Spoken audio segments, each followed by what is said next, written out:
Good evening. I'm Jashin Kapani. I'm the founder and CEO of I'm Decor Design. We're in the business of designing and manufacturing home and office decor and interior solutions. And it's the weekend. I'm sure most of us are already celebrating it, and we're on the holidays spirit because tomorrow in India we also have the Republic Day. So we've already celebrated, at least I have. I've been a part of a extremely important historic event, which was in Delhi, actually Noida, Marva Studio. So we had a thought share and we had some senior veterans, speaking on the importance of history and how important is it to have the foundation in children and youth clear, and also of course celebrate the anniversary of Subhash Chandra Bose and his great work and stuff like that. I thought, what am I going to do being there, because I already know the history and stuff, and as a child I've grown on it. But I still went there, firstly because I was invited, and secondly I was like, it's a good idea to revisit facts and figures and stuff. And whenever you participate in something really interesting and of substance and stuff, you definitely learn a lot. And we had this creative exposure of watching a very good movie, the voiceover and everything, and some remarkable shares by Mr. Marva and the senior veteran who had the history to share, working in the army along with and also along with other leaders in our country and stuff. So from that, I kind of am inspired to share this on do we have a reason to complain? Do we have a reason to complain? Many of us are kind of complaining about our country. We are complaining about what's going wrong. We're complaining about, infrastructure, hospitals and malls and homes and traffic and pollution and stuff like that. But the point is, are we really thankful for what we are? And just in case we are not thankful for what we are, because looking at social media, looking at the other countries and stuff, there is a tendency to compare. But the point is, कहते हैं हिंदी में जन्नत वहीं जहाँ आप हैं, and heaven is wherever you are, and it's the state of mind, and it's how you look and perceive things, which kind of either make you appreciate what you have around you or totally dislike around you. So what are you focused on? Okay. So this is a read I think I shared a few months back, and it said, "Do not let it rain on your parade." Starting with this quote, where some people, when it's raining or it's a little cold or it's a little warm, they start to say, "What a lousy, miserable day." And then there are people like me who will say, "Hey, man, what a great day! The sun is out, and the birds are chirping, and the dogs are playing, and the roads are so clean." And it's amazing to be out in the open. It's amazing to be walking. At least I'm not freezing in my quilt and stuff and all that. And then we have people like I've already shared, what a lousy day, can't go anywhere, so much of gloom, so dark, so much of traffic and stuff. It's for everybody. Yeah.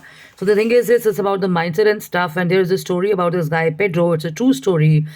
Pedro was working in an office, and he was impacted by, like we are now with the fires and earthquakes and war and everything. He was impacted by a hurricane, and he was not sure whether his parents were alive. So he was living in this, this confusion, and this he didn't know whether his parents were there or not. And he would come to the office, and he would like continue like he was doing his own work. But behind the scenes, could you imagine the agony that he had? So when he was in the organization, rather than gripping and focusing on the problem, he would kind of do whatever it was to kind of make it better for himself and people around him and stuff. And after speaking with this guy, Pedro, the colleagues realized that their issues and concerns about office politics, about colleagues, about targets and everything were so minuscule and were so small.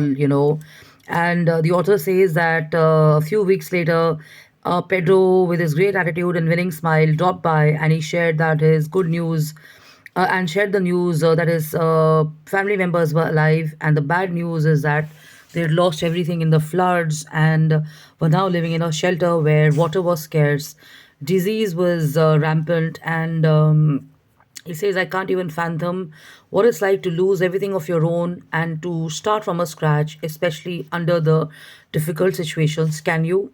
So, what is the idea and objective of sharing this? It's the idea and objective is to kind of understand and have respect and gratitude for what is around you. It's not a way where you look at people who are doing worse than you and you start feeling better, but it's a reality check that you may be better off than a lot of people and their situations and concerns and challenges and problems. So rather than looking at the downside of what's not readily available to you, always a good idea to look at what is available and stuff. He says that from Pedro, I realized that without even cribbing and complaining and talking about the family's bad luck, it was better to appreciate what was already there because Pedro could have complained. It would have been a terrible waste of time and energy and stuff. But he realized, but it helped us realize and put it in perspective that you have to be kind of focusing on the blessings you have and be optimistic and be appreciative and have people with great attitudes where you tend to have focus and a grip on the reality of what is available to you rather than looking at what's not. So good health, I mean, my medicines have started again. A little example, my medicines have started again because I've got this swelling behind my glands and stuff, so I'm not able to talk much, and I've got a frozen shoulder, whatever. So the point is, I can sit around and complain and cry and say, you know what, shit, man. And honestly speaking, yesterday for a little while, I was actually wanted to cry and stuff, and I was like, what the hell, I mean, there's so many challenges coming my way and stuff. But the point is, I realized that, hey, you know what, I mean, maybe it's a way of slowing down. Probably I'm supposed to talk less. Probably I would have to take care more of myself and stuff. And in the interim of being in various hospitals and meeting all these doctors and stuff, I've got to kind of understand a little bit about hospitals, about architecture, about design, about lighting. And when you take a look at people there, you realize that, there's so much of patience and so much of regards that you have to have for doctors and for people working there because not everybody has the best of environments and stuff, okay? So, number one is being thankful and appreciative of the good health you have. You have your own house, you have your own car, you have food to eat, you have water to drink, you have enjoying freedom, you have employment, you have a job, you get to travel easily by metro or by buses, by auto, and everything. You have so many friends, and best is you have a relationship in the community with God and everybody around, spirituality and stuff, which kind of also makes you reflect on the present blessings that you have and stuff rather than looking at the misfortune. So in a nutshell, it's best to beat complaining with appreciation and stuff. Be a source of positive news. Be a source of good attitudes. Be a source of respecting what is available for you and have a better attitude because when you have appreciation and less of complaining and stuff like that, your energy is also high and you automatically start feeling good because it's easy to be an agni auntie or an uncle. It's easy to kind of get bogged down. It's easy to sit in a coffee shop and say, यार पता है क्या क्या बकवास है मेरे साथ ही ये होता है. It happens to me all the time. पता नहीं क्या मेरी किस्मत पे क्या है. Like you're sitting and cursing your kismat as they say. Why me? Why is it happening to me? What a shit life I have and stuff like that.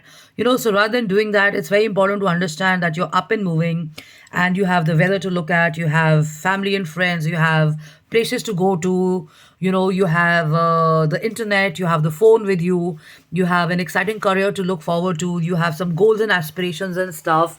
You may have some hobbies and everything, you may be in sports and stuff. So the point is, rather than focusing on, oh shit, what a wasted life and all that, it's always a good idea to look at, hey, you know what?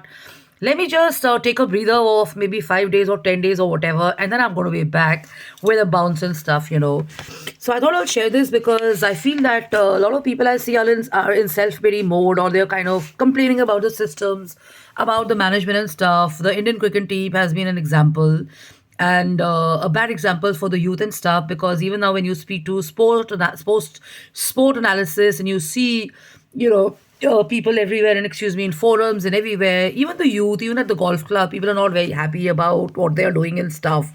So the point is, self pity and take a look at me, how tough it is for me to play, how short we are on time and stuff, and all that is very bullshit attitude. Because, like other people, I remind everybody that everybody has those 24 by 7 hours, and a lot of people are doing more, they're playing everywhere in the world and stuff. So, it's not just Indian cricket. So when it comes to complaints about illness, or it comes to complaints about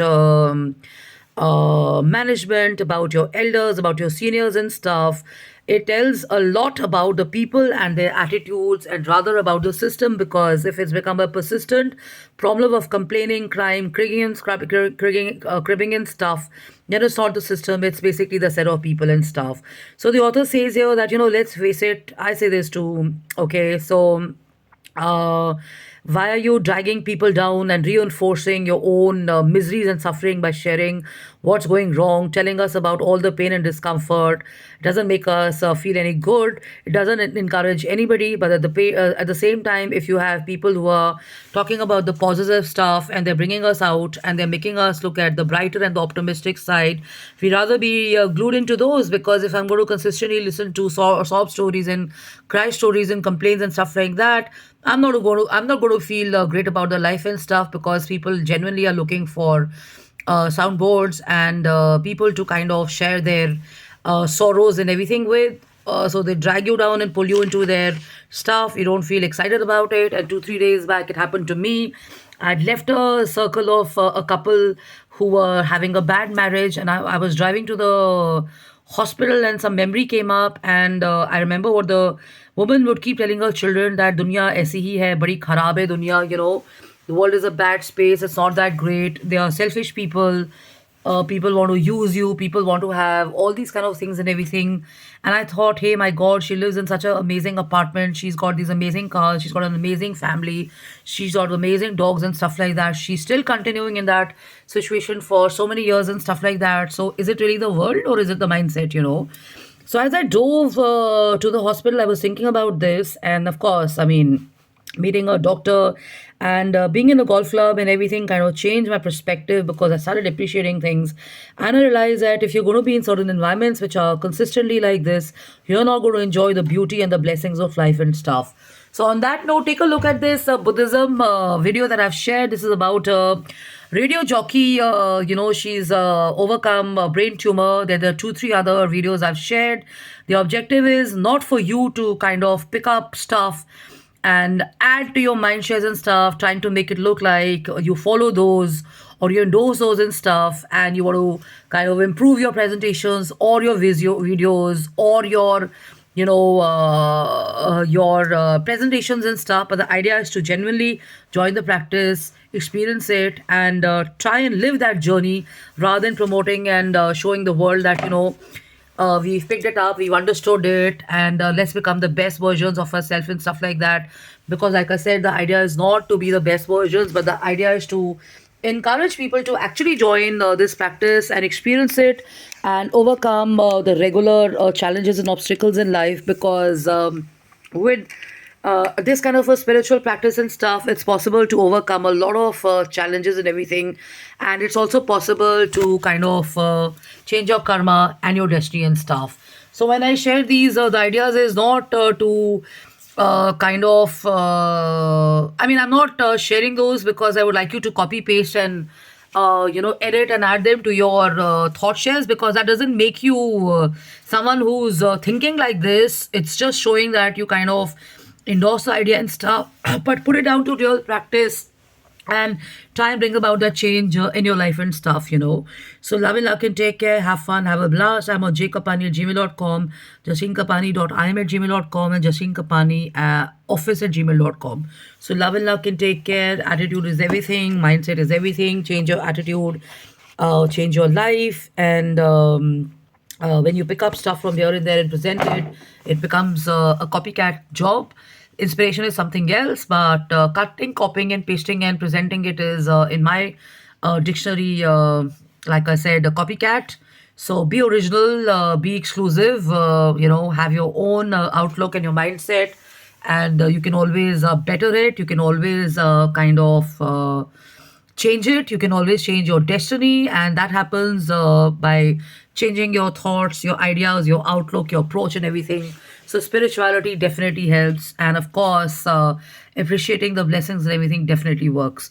So Lamila can take care and have fun and have a blast, and wishing everybody a very happy Republic Day. May there be freedom in the real sense. May we be free from preconditioned and judgmental thinking and stuff like that, and maybe stand with what's right, and do away with what's wrong. And collectively, when we are together, we are definitely going to also be changing the course of the country and history and stuff. And that can also happen if you step out of your career goals and ambitions and plans and stuff, and also participate in various forums or expression, spaces, through art, through design, through architecture, through music, through writing, through videos or whatever. You do something interesting, and it influences the youth and the world and the country to kind of connect with their roots and everything, and take everybody forward. So love and luck, and take care, have fun, and have a blast, and Hakuna Matata. Bye bye, cheers.